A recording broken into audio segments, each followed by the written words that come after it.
Hello, everybody. It's that college football guy here with another video. No, it's a little bit late, and I'm out on the road. Unfortunately, because of circumstances, I could not get home today. I'll be getting home very early in the morning, spending the weekend at home, back out on Monday. They already told me I'm picking up a load to go to Maryland, just outside of Baltimore. So it's going to be fun for a Tuesday morning delivery. So I already got my week planned out. Now, everybody is still talking about the Pac-4 and everything else, but I thought I'd do something different here because of some conversations I had actually at a truck stop. Everybody was saying whose conference is the best. You know, the ACC, the Big Ten, the Big 12, Pac-12, SEC. Mine's the best. Mine's the best. Top to bottom, I'm the best. And I'm like, how do you prove it? Well, my top four the top four doesn't show how deep you are. The bottom four shows how deep you are. So I decided, you know what?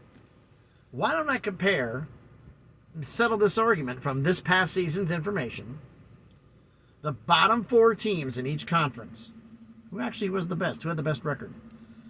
Didn't surprise me who was number one, but after that it kind of did. So, I'm doing this in alphabetical order, but so the new here is I'm basically going to say who was the worst records. And we had ties in certain ones here. Okay. Start off with the ACC, shall we? ACC, because of the mass shooting, the two worst, unfortunately, were Virginia and Virginia Tech. Virginia went 3-7. Virginia Tech went 3-8. Boston College went 3-9. Two schools in the ACC went 5-7. Miami and Georgia Tech, but Miami beat Georgia Tech, so that makes Georgia Tech the fourth worst school at 5-7. So 3-7, 3-8, 3-9, 5-7. Big 12, worst is Iowa State at 4-8. West Virginia was 5-7, and then we had three schools tied at 6-7. Bowl games, all three of them. So whoever won the most is not one of the worst schools. Well, let's see. The three are Baylor, Kansas, and Oklahoma. Oklahoma beat Kansas. Baylor beat Kansas, but Baylor also beat Oklahoma. So the four worst are Iowa State, West Virginia, Kansas, and Oklahoma. Baylor's not, because they won it. They beat those two head to head.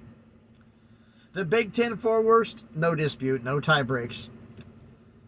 1-11 Northwestern, 4-8, three schools: Indiana, Rutgers, and Nebraska.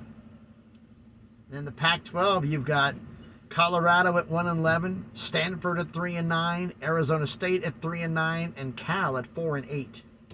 Yikes! Then comes the SEC. Three schools tied for 5-7. That's the worst record in the SEC. Auburn, Texas A&M, and Vanderbilt. Two more schools were tied at 6-7. Florida and Missouri, but Florida beat Missouri. So 6-7 Missouri is the fourth worst team. The SEC is the best, okay? So you're telling me that Northwestern, Indiana, Rutgers, and Nebraska could beat Auburn, A&M, Vandy, and Missouri. None of them are beating A&M. None of them. And A&M was tied for the worst record. Auburn, always a threat. Everybody in the SEC is better than everybody in the Pac-12. Same as the ACC. Same as the Big Ten. The only one that has better records over that one is some members of Baylor. And then Baylor of Big 12. So if you're doing this based on records,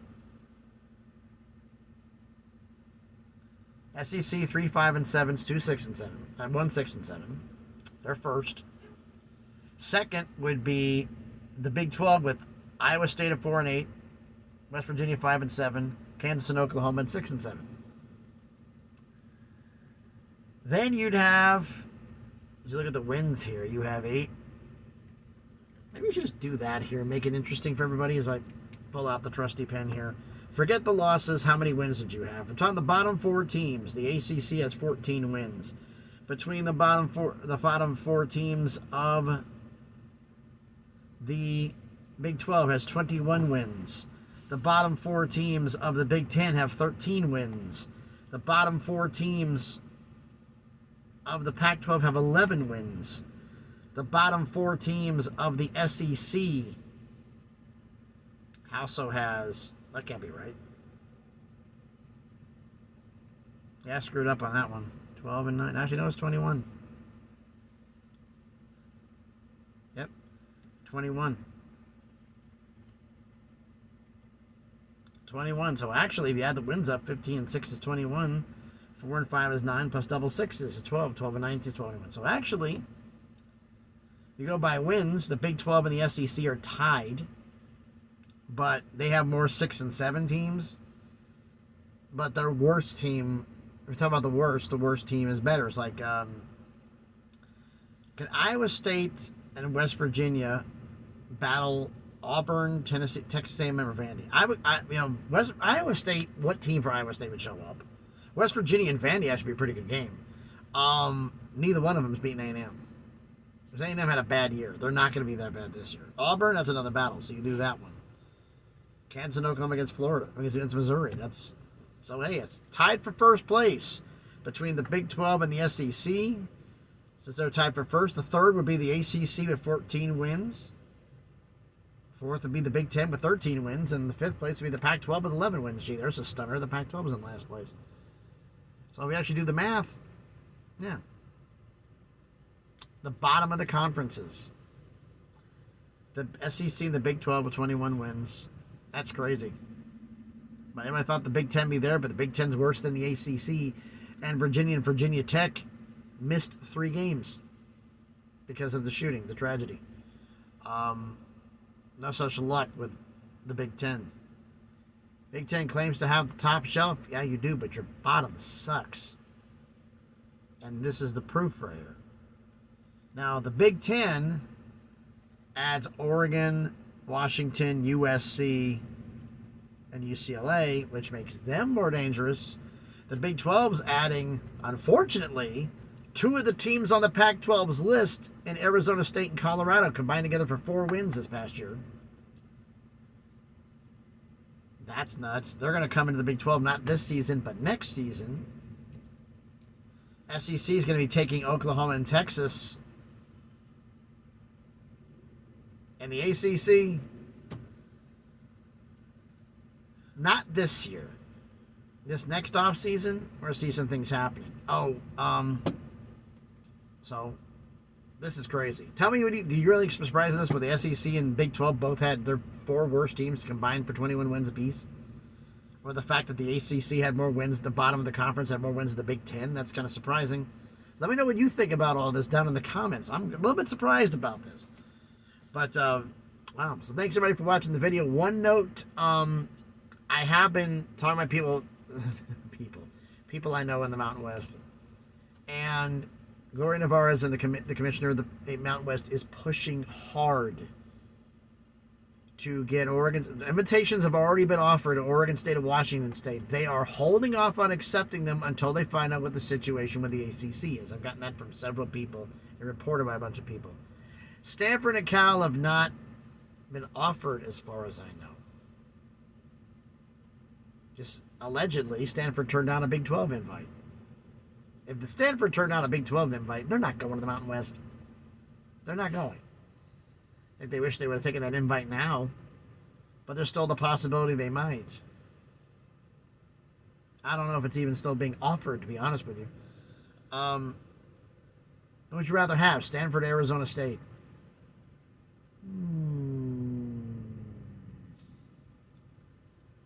For the Big 12. That's a tough question. But let me know your thoughts about all this down in the comments. So thanks everybody for watching the video. If you haven't done already, please smash the like button, hit the thumbs up. It's quick, it's free, it's easy. It helps the video be seen by more people. It does help out.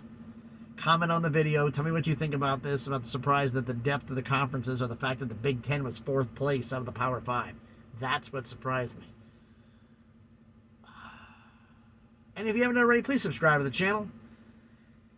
On the way to 500 subscribers, slowly on that crawl up to 1K, so we can make some stuff happen here. So to recap real quick, before the end of the video, bottom 4 teams of each conference. Who had the most wins? SEC and Big 12. SEC's teams, Auburn, Texas A&M, Vanderbilt, Missouri. Big 12's teams, Iowa State, West Virginia, Kansas, and Oklahoma. All tied with 21 wins. 3rd place, as they tie for 1st, goes to the ACC. Georgia Tech, Boston College, Virginia, and Virginia Tech with 14 wins. And they missed 3 games because of the tragedy. 4th place, the Big 10 with 13 wins, 1 back, with Northwestern, Indiana, Rutgers, and Nebraska. And the Pac-12, no shock, dead last with 11, with Colorado, Stanford, Arizona State, and Cal. Well, we're going to see some stuff happen. I got some things happening up tomorrow. We'll see how video goes. I have ideas on a few things. I'm beginning to wonder, though, if I was planning on doing like an NCAA investigations report, but how much is going on in the Big Ten, Ohio State, Wisconsin, Minnesota, Iowa, and Iowa State as well. Do I need to make a Big Ten edition alone? Michigan. Make a Big Ten edition of the investigations report, one for everybody else, and that's everything seems to be happening. Updates on anything that's found out. You let me know your thoughts on this down in the comments. Thanks, everybody, for watching the video. By the way, I'm here in Franklin, Kentucky. Sun's like right here, getting ready to go down, so it's going to be coming in here. I got to go in and get something to eat because all my food I had packed for the week, I ate it all because I was told I was going home on Friday. What happened? Would have been home on Friday.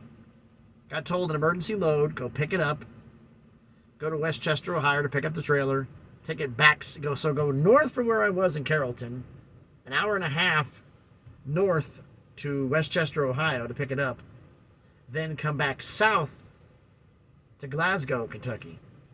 3 hours, it's an hour and a half up, 3 hour back, but if I would have picked it up where I was at, it'd been an hour and a half south.